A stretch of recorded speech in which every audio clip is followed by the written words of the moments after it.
Бзирашима, здравствуйте, уважаемые зрители. Апснахабар продолжает работу. Сегодня мы будем говорить об одной из самых важных и актуальных тем последние, может быть, десятилетия. Это энергетический суверенитет и вообще ситуация с энергетикой в Абхазии. И прежде чем мы перейдем, я прошу вас подписаться, делитесь нашими видео, комментируйте. Мы многое читаем, не скажу сейчас все, потому что очень много комментариев. Не все успеваем, но читаем, просматриваем. И говорить сегодня мы будем об энергетике. И я хочу начать вот с чего. Около месяца назад проходил Кавказский инвестиционный форум. Я делился, кстати, в Facebook выступлением Михаила Гуцериева, известного миллиардера, поэта, вот, и мецената, конечно. И что самое важное, на мой взгляд, сказал Михаил Гуцериев, скажу откровенно, я много просматриваю контента, читаю по современным технологиям, по тому, как развивается экономика разных стран, по цифровой экономике и так далее. И я вам скажу, что меня очень удивило выступление Гуцериева именно с точки зрения понимания всех актуальных трендов и тенденций, которые происходят в глобальном мире. И он говорил, в частности, вот в этом своем выступлении, кстати, на этом выступлении присутствовал и глава Республики Абхазия, в кадрах попадает. Он говорил о энергодефиците в северокавказских республиках. И на этом же заседании по левую руку от Гуцериева сидел заместитель министра экономического развития России Новак. То есть я к тому, что такая была очень серьезная площадка. Он говорил о дефиците и говорил о том, что с развитием цифровых технологий, с развитием цифровой экономики, в том числе на Северном Кавказе, где очень быстро растет население, где очень большое молодое поколение уходит в хорошем смысле в IT, есть необходимость инвестирования и создания новых генераций, новых источников генерации.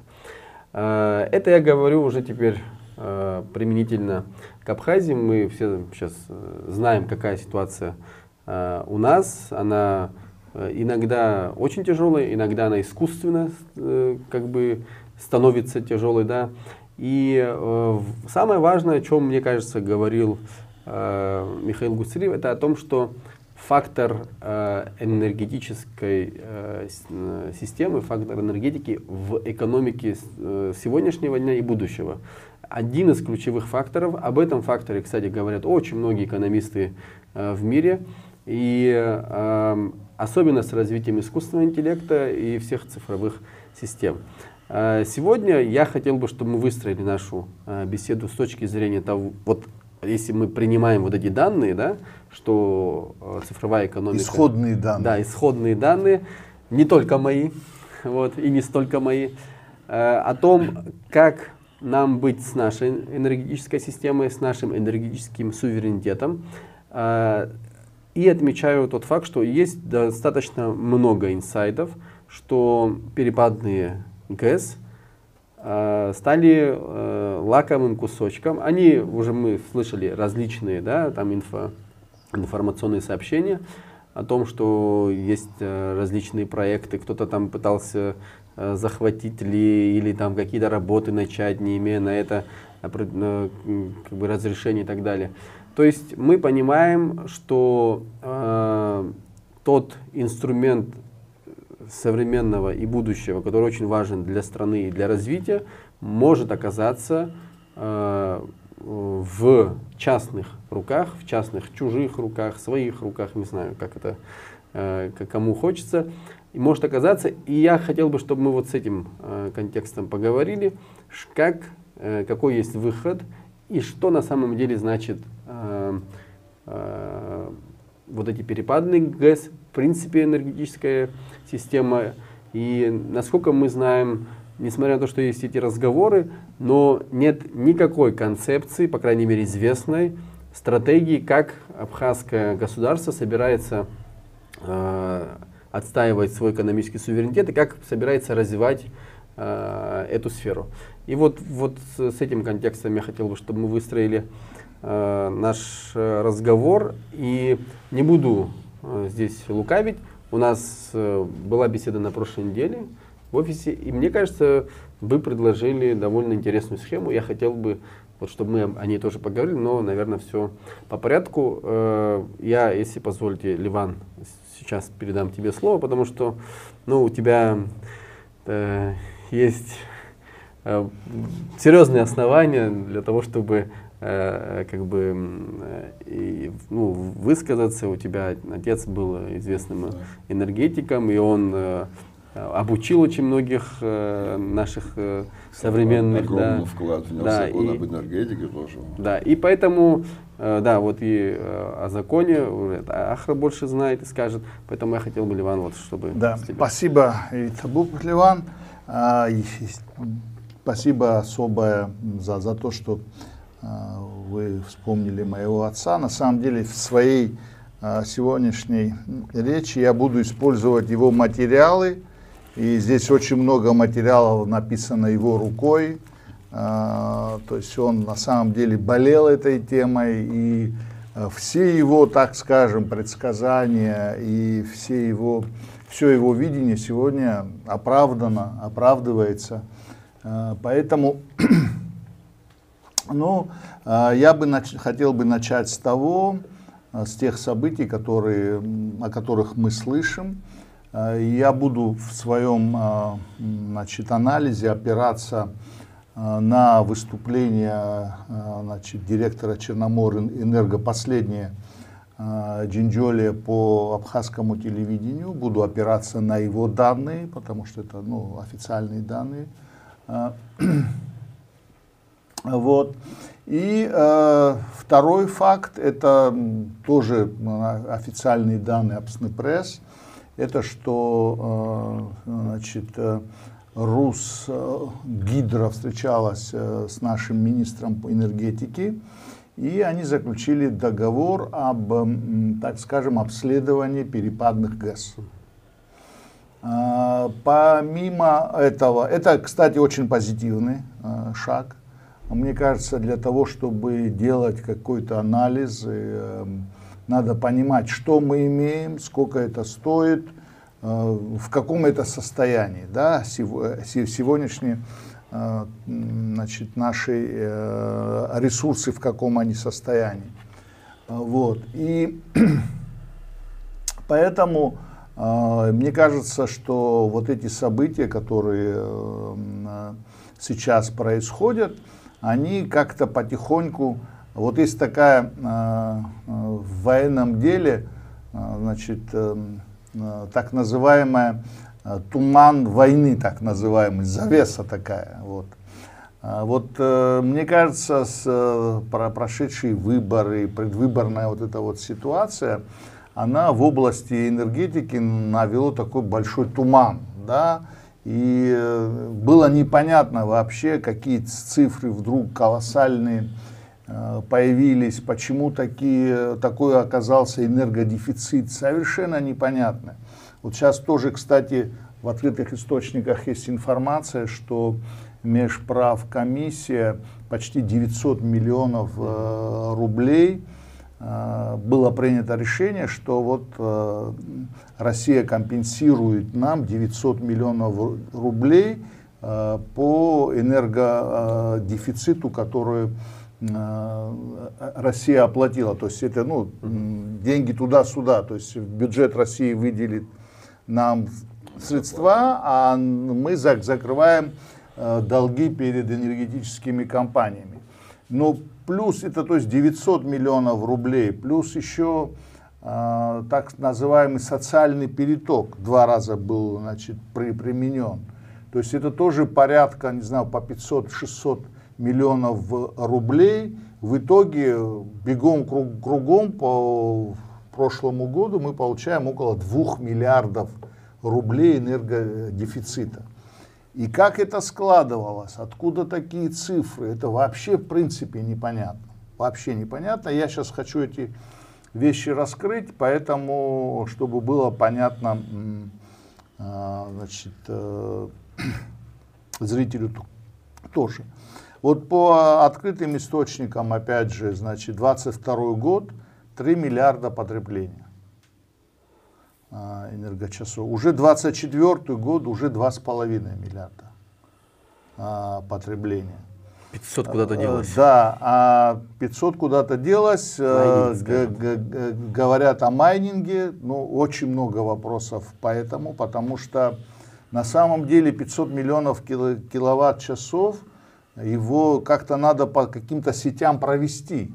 Это же не так просто. То есть не так просто провести такое огромное количество энергии. То есть наша энергосеть, она незаметно, имеет, да? Незаметно. Она имеет определенные мощности, и мощности сетевые, и мощности трансформаторные.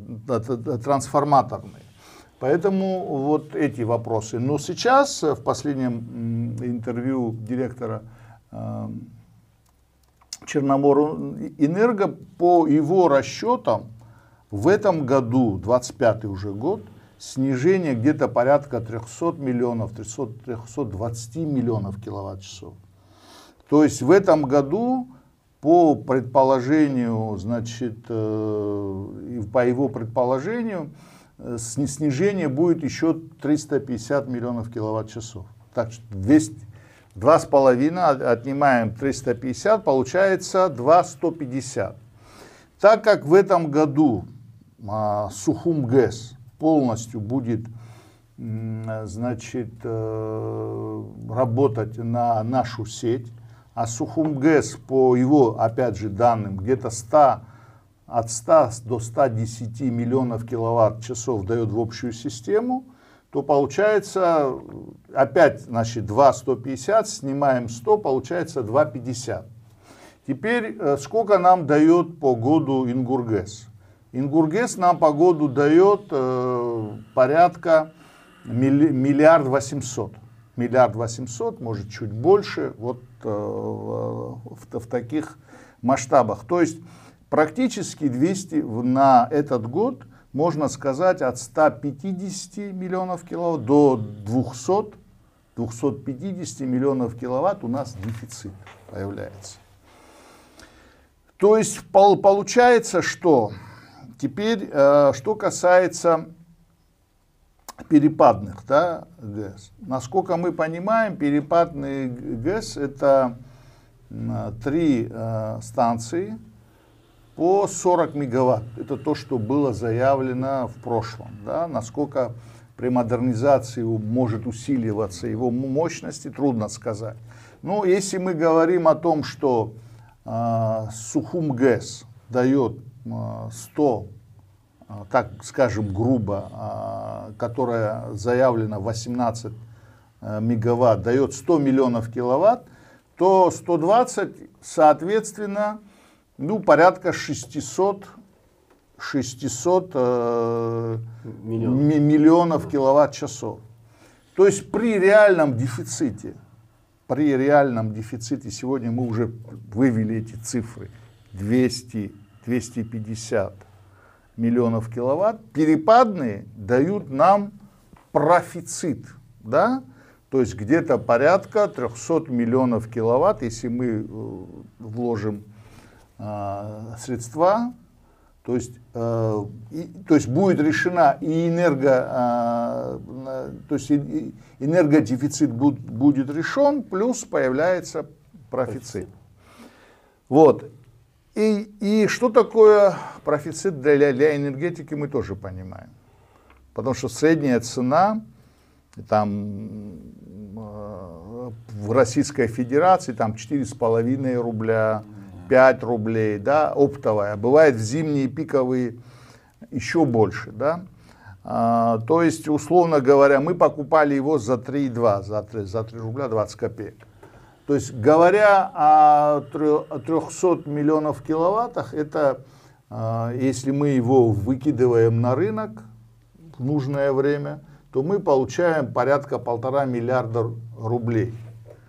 Теперь вложения же по тем, значит, цифрам, которые мы обладаем, опять же в открытых источниках, опять же никто это подробно не исследовал, не считал, вероятнее всего будет сокращаться это, если будет объективное, значит, обследование, потому что много чего там находится в нормальном состоянии, много чего надо менять. Это порядка 10 миллиардов, да, 10 миллиардов. То есть одна перепадная порядка 3 миллиардов. То есть если, предположим, условно говоря, мы начинаем вкладывать поэтапно около 3 миллиардов рублей, то при экономной системе у нас, это отдельная тема, да, тоже из открытых источников, экономия электроэнергии, сбор денег. То есть, вот, например, счетчики учета, они показывают 30% снижение потребления. 30%. Если, а сегодня у нас при необходимых 95 тысячах счетчиках у нас уже установлено 28,5 тысяч. И каждый год там около 10-15 тысяч Черноморный год своими силами готов устанавливать.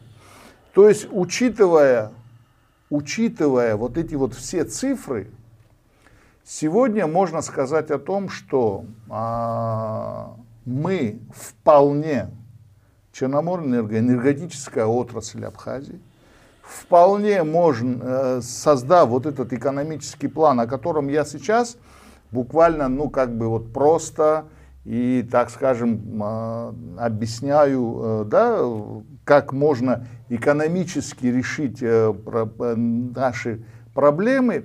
То есть мы обладаем сегодня таким ресурсом, в котором мы можем генерацию свою, так как у нас сегодня генерация Ингургэс, мы знаем, совместная с Грузией. А здесь речь идет о создании собственной базы абхазского государства, иметь собственную генерацию, да, которая будет собственник наше государство. У нас есть и экономическое обоснование у нашего государства, и все возможности внедрить вот этот проект по восстановлению собственной генерации на территории Абхазии. И это экономически обоснованно. Я просто хочу там, не знаю, кто может оппонировать в этом, кто может доказать обратное, сказать, что нет, абхазское государство не может, значит, развивать собственную генерацию, надо привести обязательно инвесторов, надо отдать им часть нашей энергетики, пусть они выйдут с цифрами. Я готов, так скажем, на любой площадке, на площадке Абснахабар, на площадке абхазского телевидения, любого другого телевидения, так скажем, начать дискутировать по этому поводу. Я вам по всем цифрам докажу, что у нас все возможности для того, чтобы начать, значит, создавать собственную генерацию, электрогенерацию, у нас есть. Потом я уже долго говорю, поэтому у меня есть еще много информации, я хотел бы на этом уже Ахре передать. То, что ты сказал в самом начале, что современное общество – это общество потребления энергии. Но на самом деле это действительно так. Это позднее индустриальное общество, или тем более постиндустриальное общество – это общество энергетики. Тут несколько составляющих. То есть, во-первых, появились новые целые отрасли, которые требуют огромного потребления электроэнергии. Это цифровая экономика, это мобильные операторы, это хранилища данных, которые постоянно требуют просто колоссальных расходов энергии. Это переход от одного топлива на другой вид топлива, на электрическое топливо. Тоже верно, да. Если вы сейчас сопоставите вот этот рост, он просто экспоненциальный. средство передвижения переходит на электричество, это же как-то надо откуда-то брать, оно же из воздуха не появится. Потом все настойчивее информация о том, что возможно, что и авиационный транспорт постепенно будет перекочевать, по крайней мере, исследования такие есть. Это еще больше усилит нагрузку на добычу электроэнергии, выработку электроэнергии. Потом, не забывайте, такой еще фактор. Еще две области появились, может быть еще, но, по крайней мере, то, что я знаю.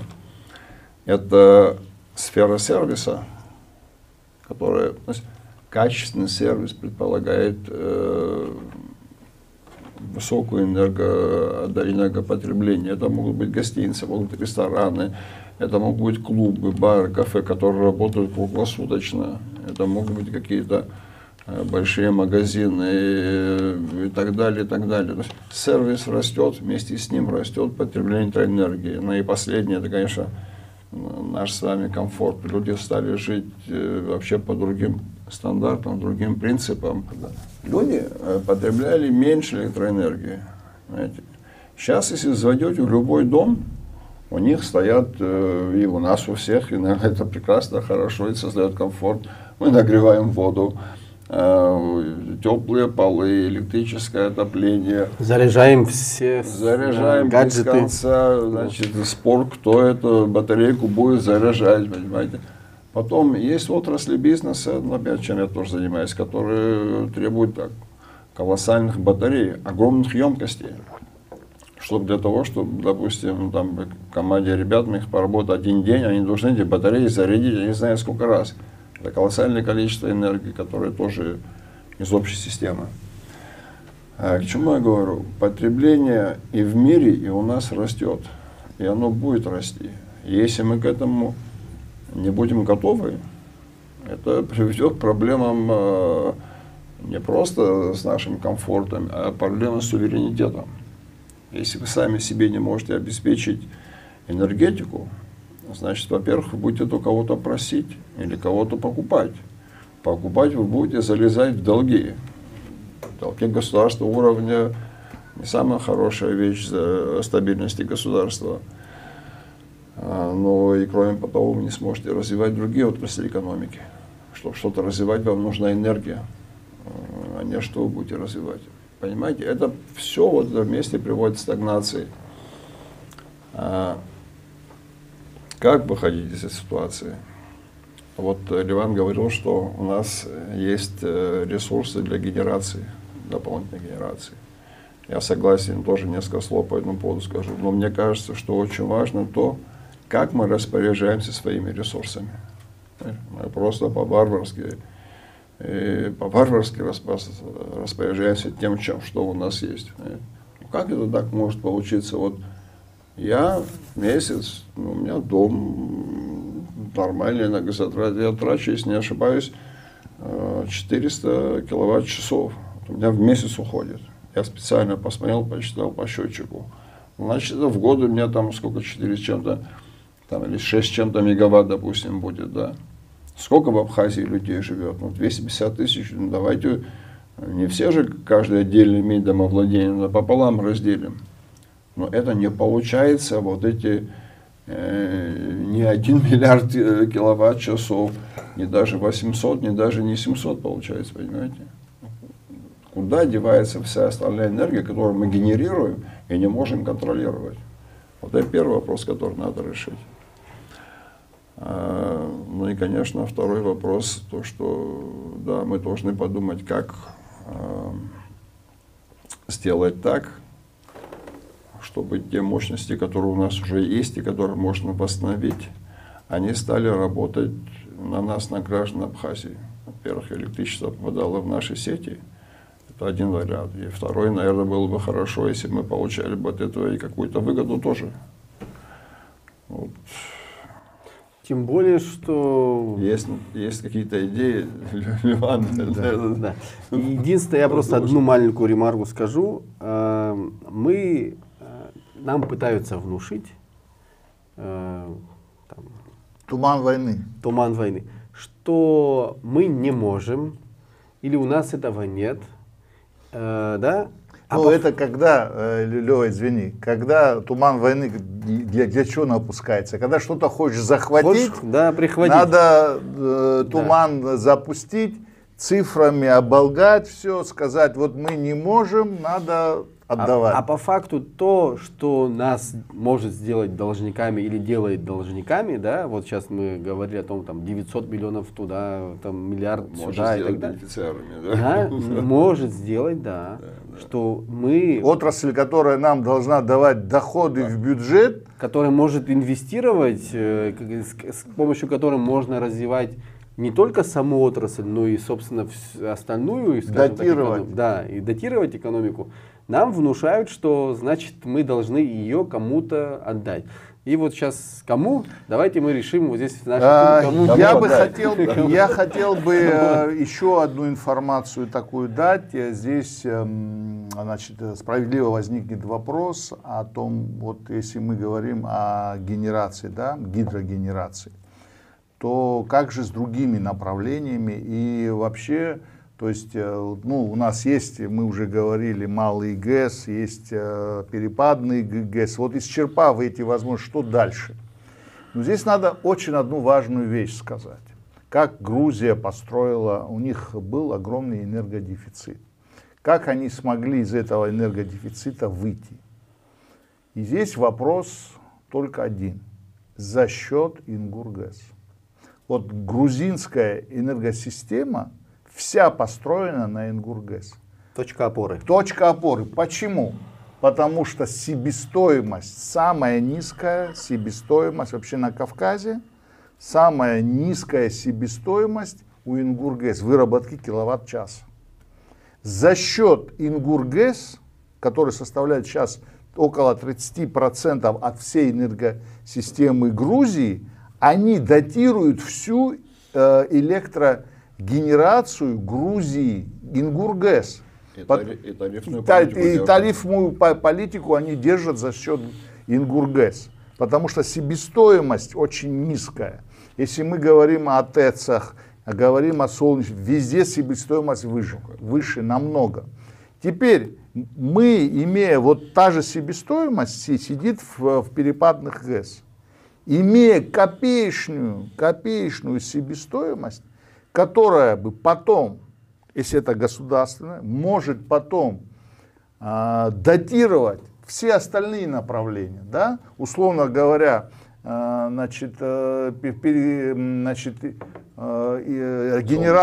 генерация обходится нам там 50 копеек. Сейчас я не считал, но ориентировочно около 50 копеек киловатт-час будет обходиться, а солнечная будет обходиться там 3-4 рубля, то мы за счет этой генерации можем выводить среднюю и развивать солнечную. То есть выводя среднюю генерацию. Поэтому это так важно сохранить вот это вот в собственности государства, вот этот созданный еще Советским Союзом, вот эту уникальную систему Ингургэс, где себестоимость выработки электроэнергии очень низкая. И здесь надо сказать, что у нас есть здесь точки роста. Вот я взял здесь часть тех работ, которые оставил мой отец. Вот он здесь малый ГЭС Республики Абхазия исследовал все ГЭС. По каждой ГЭС, которая вот есть, существует отчет. Сколько их, Ливан, скажи, пожалуйста. Ну, здесь по списку Гаграх 5, Гудаутский район 5, Сухумский 3, Кулерипский 5, Ачимчирский, Моква, Гальский еще 3, Иткварчальский, ГЭС-шахты. Вот ГЭС-шахты номер 8, которая была тогда недостроенная, была установленная мощность 20 мегаватт. Да, про это вот даже никто не говорит. Это вот Сухум ГЭС, в общем. Да, Сухум ГЭС. Да. То есть она просто была, ее не успели в строй ввести. Вот обследование было проведено. И было доказано вот в этих бумагах, вот в этих доказано, что насколько выгодно развивать малую ГЭС в Абхазии. То есть здесь еще один момент надо сказать, что малый ГЭС при создании плотин, они решают еще несколько вопросов, потому что выработанная вода, она может орошать поля, она может, значит, помочь сельскому хозяйству. В плотинах это, значит, можно, это же водоемы, можно выращивать рыбу, например. То есть побочные, вот как комплекс, малый ГЭС, мультипликативный эффект. И вот эти вот моменты, о которых было сказано, ну, описано в отчетах, в исследованиях, они очень ярко говорят о том, что насколько важно сегодня эту отрасль развивать. Насколько важно эту отрасль развивать и при сохранении государственного, так скажем, владения, контроля над этой отраслью. Были приняты законы, в конце концов, для того, чтобы сохранить, они являются стратегическими объектами. Вот. Так вот, к чему я хочу сказать, что в принципе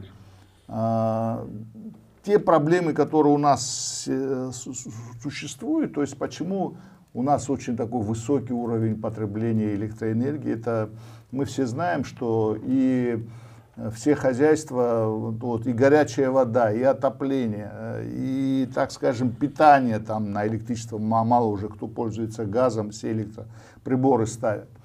Но здесь надо еще сказать, что вот эти гелевые установки обогрева воды и все, то есть техника не стоит. Потребление электроэнергии в этом смысле можно сокращать.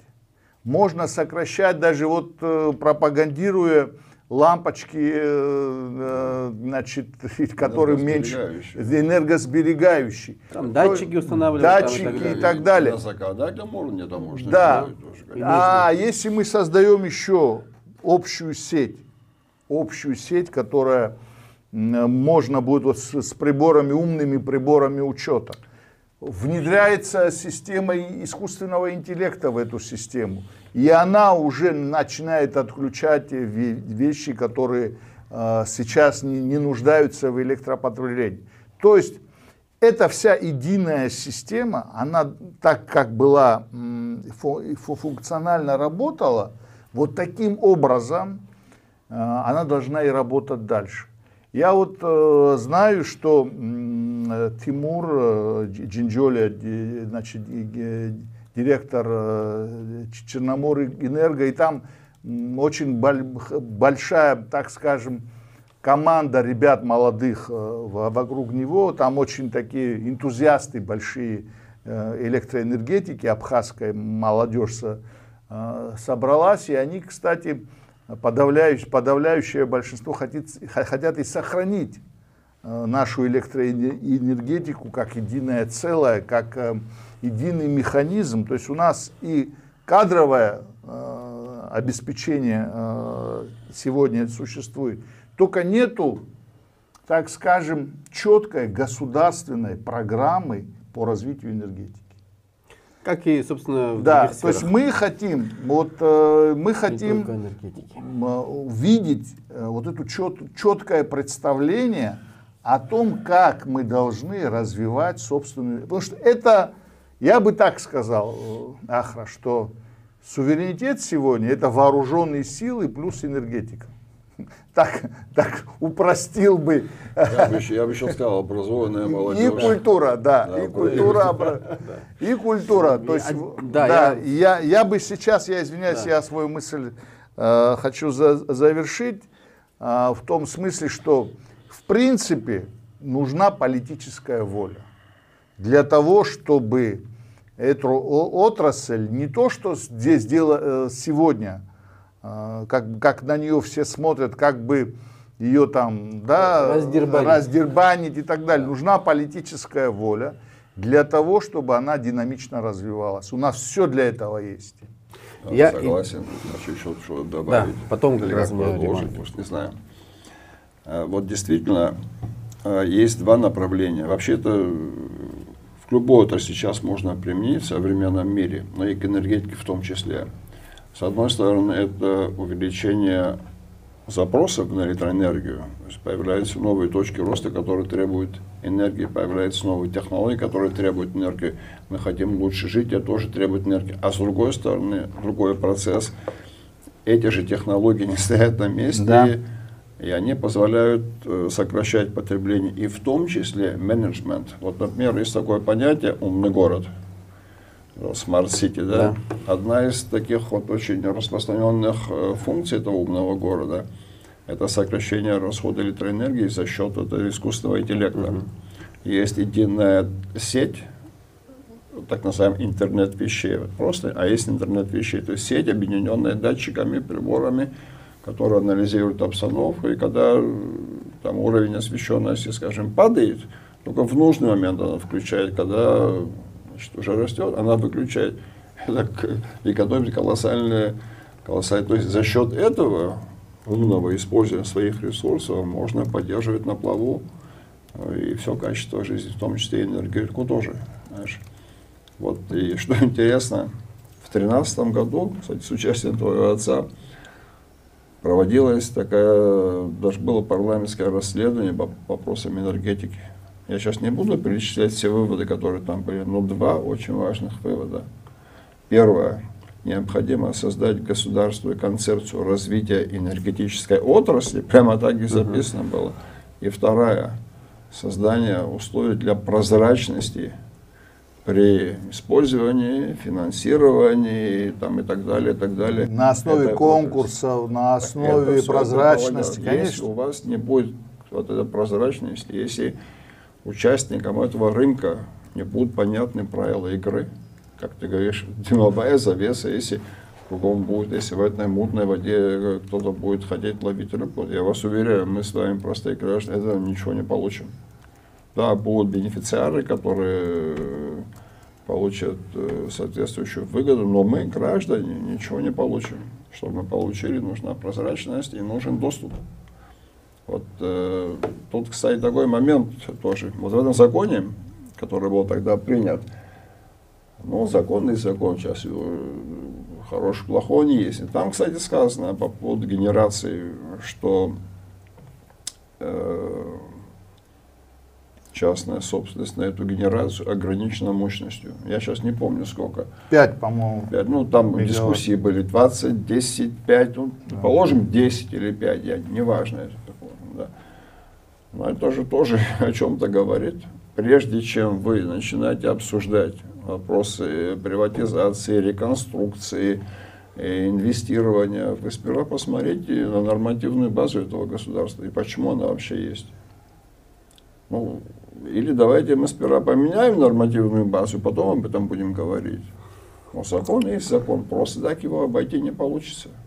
Когда люди писали этот закон, они как раз беспокоились о собственной энергетической безопасности. Исходили как раз из этих выводов.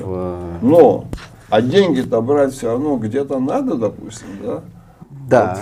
Вот, я хочу единственное, пока мы вот перейдем к этому пункту, несколько мыслей своих, просто чтобы их не упустить. Во-первых, мы говорим о стратегии, да, в стратегическом плане развития энергетической системы. Я как раз думаю, что этого плана и нет, потому что если ты представишь этот план, реальный план, то там будут исключены вот эти все приватизации и прихватизации.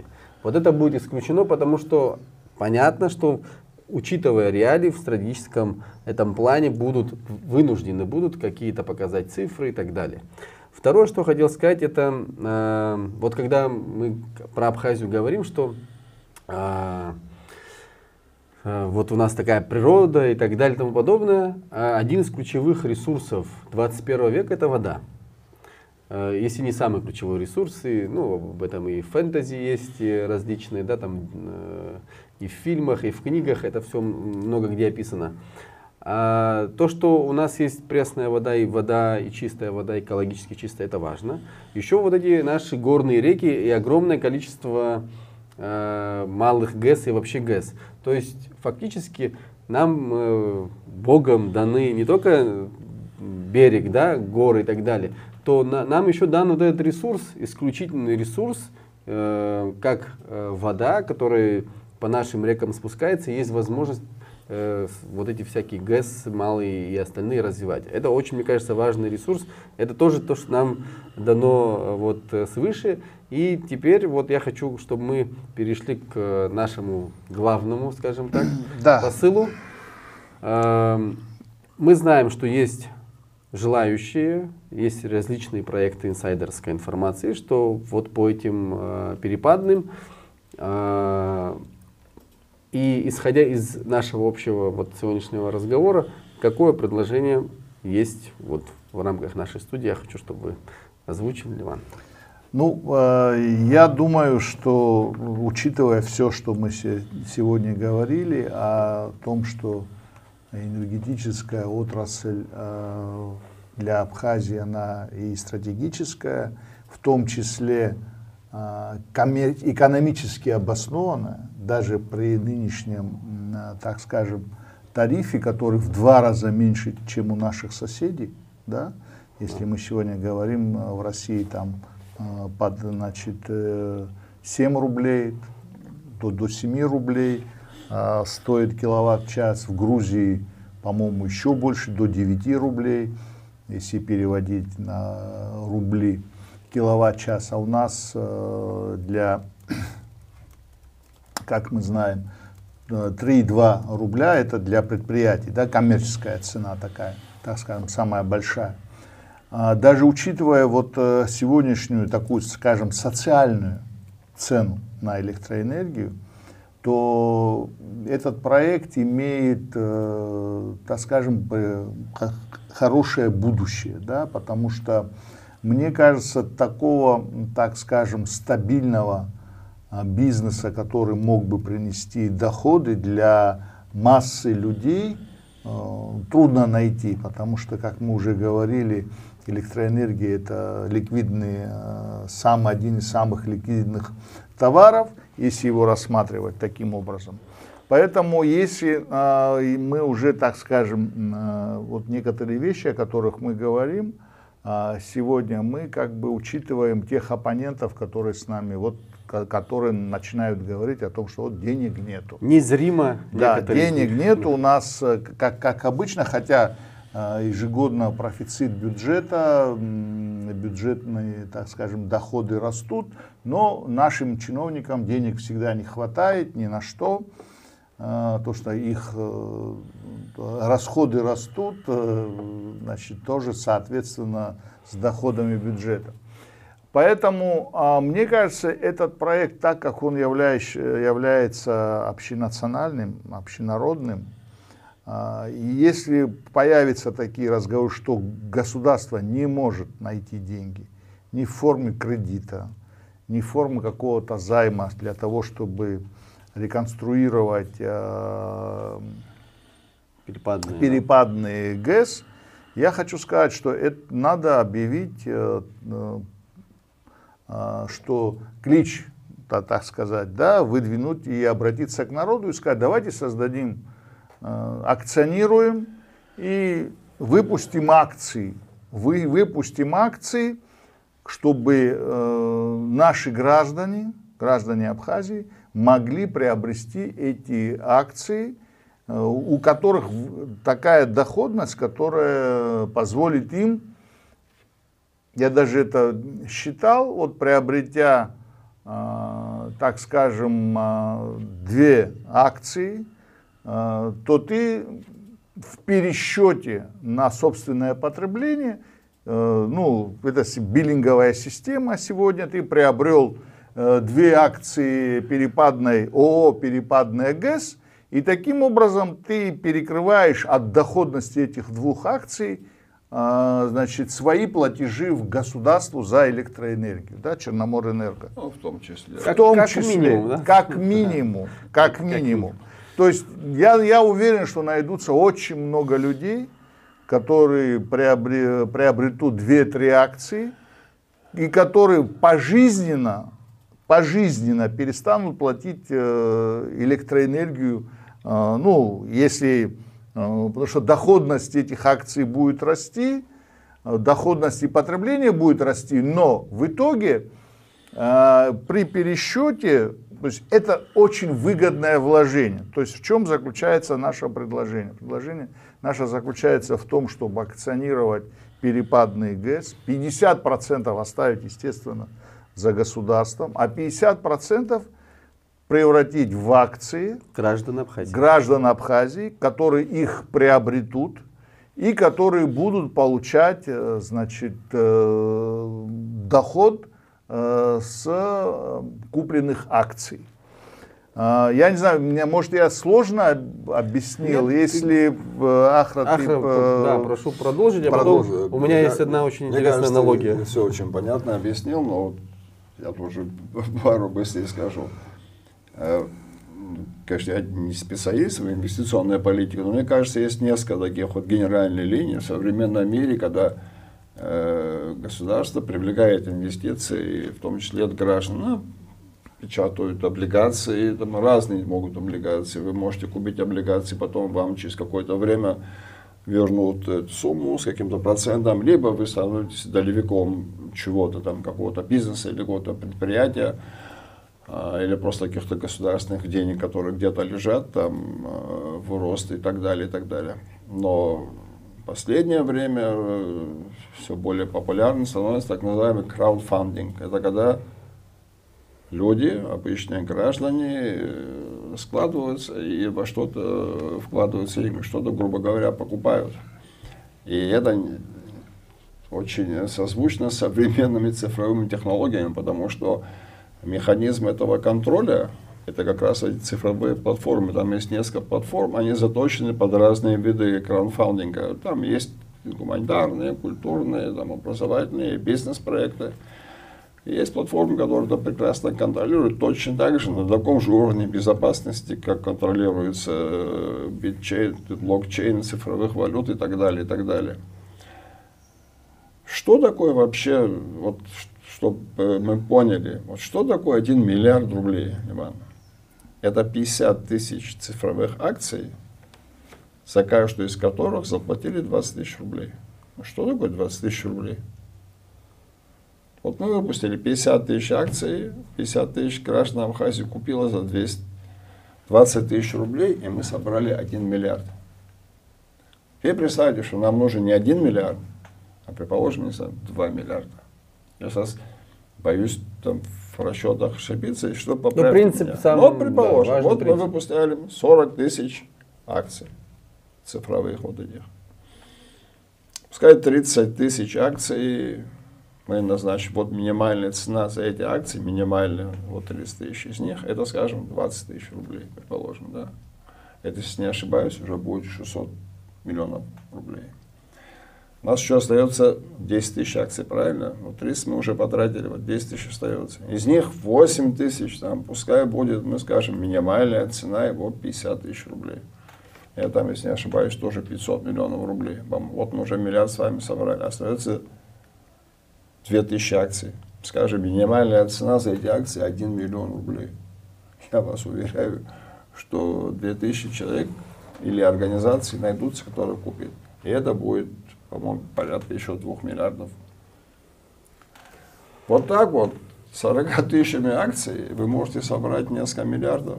Теперь что это нам, этим людям, что дает? Вот смотрите, ты такую цифру назвал, я меньше считал, честно говоря, перепадные, говорят, 1600 миллионов киловатт-часов сказал. Не надо, 300 миллионов киловатт-часов. Трудно посчитать, это должны специалисты, но я беру из открытых данных. Тимур Джинджоли сказал, что Сухум ГЭС, заявленная мощность 18 мегаватт, дает в общую сеть 100-110 миллионов киловатт-часов. 20. А если я думаю, что 500 миллионов здесь важны киловатт-часов. принципы, важнее, чем 500. точные цифры, как бы так, детально. Вот, точно, да. я считаю, вот 500 миллионов киловатт-часов. Но мы знаем, что в Грузии она стоит от 5 до 6 рублей. Около 7 рублей, да. Ну, 5, 6, ну, 7, да. да. Потребление в России там тоже по-разному, там 7. Вот если вот это вы просто будете не себе брать, а куда-то продавать, я вас уверяю, что это вообще не проблема сделать. Ну, даже Вот. по той оптовой цене, которая 4,5 Вот это, рубля. если вы умножите за, не знаю, 4,5, да? ну, 5 умножаю, допустим, да. Это 2,5 миллиарда. 2,5 миллиарда. То есть люди, даже по этой цене, я сейчас другой пока не говорю, вот люди вложили, я не знаю, 100 тысяч, предположим, ты вложил в это дело. И это значит, что ты 200 тысяч потом будешь получать каждый год, понимаешь? Миллион вложил, 2 миллиона будешь получать, понимаешь? Не просто ты, а ты будешь... Лучший бизнес в мире. Но не обязательно же это продавать так. Можно продавать же и по-другому. Можно вот этот криптобизнес, который нас душит, из него можно сделать курицу, которая золотые яйца будет несет. Вот сегодня в России принимается закон коэффициента от 5 до 10 на платежи за майнинг криптовалют. Ну, можно там организовать такую же платформу, и уже вы будете получать не 5 рублей, а 25 рублей. Ну и так далее, и так далее. Здесь важно... У нас есть опыт. Очень важно для вот этого краудфандинга, если вы почитаете, вообще состояние общества, сознательность этого общества, образованность этого общества и желание решать у общества общие проблемы. У нас есть прекрасный опыт, наше общество доказало, что оно может это делать. Когда был ковид, помните? Это был самый настоящий краудфандинг. И мы просто за очень короткое время решили массу проблем. И я хочу сказать, что не все страны в мире такое сделали. Понимаете? Я бы сказал, мало вообще кто сделал. И второй момент был, когда в 22 году вот эти военные, также люди собрались. Я сейчас не знаю точных цифр, но профинансировали Процесс армию, был, да. оборудование, оружие и так далее, и так далее. Это бы дальше продолжалось, если была бы необходимость. То есть вот это вот понимание того, что можно как это собраться и решить общую проблему, у граждан Абхазии есть. И я думаю, что эту проблему тоже из особых проблем. Здесь еще, мы как бы дополняя друг друга, еще один момент я хочу сказать о том, что вот очень многие представители официальной власти и Черноморны жалуются на платежную дисциплину. О том, что вот многие не платят, там, задерживают, то есть не платежи и так далее.